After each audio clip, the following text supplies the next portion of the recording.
and the second way being mostly with other settings within your device's settings. Now, the very first thing I would recommend doing is pretty much once you get this pop-up, it's a just a review or an agreement process. And what this is that sometimes when you go ahead and set up your Apple ID for the first time, you may not agree to their terms of service, or you may not put in your shipping address or things that Apple deems that you need in order to actually download apps.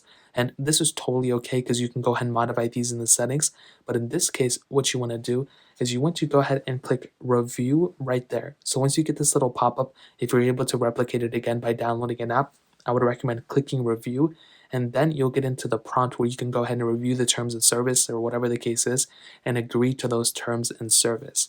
Now, let's say you don't see review or it just says close or whatever the case is. Well, what you can do there is at this point, you just have to go into your settings app. At the very top right here are your iCloud settings. So all you have to do is click on your iCloud settings like this. You'll get into this little prompt. You'll see a bunch of devices that have your, Apple ID and stuff. But what you want to do is you want to click on payment and shipping.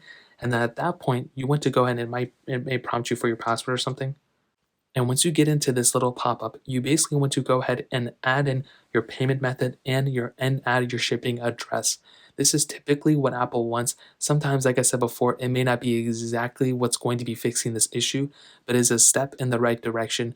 And typically, from what I've read online and from what I've seen in person, typically this will end up fixing the issue. If you're able to click on a review and agree the terms of service and that doesn't work, then the next thing I would recommend doing is adding your payment and shipping. So adding some sort of payment method, whether that's PayPal, your credit card, banking statement, whatever it is, and then adding a shipping address, which is whatever address you can use, whatever address you want to. And that is pretty much the first set way that I would go ahead and do it.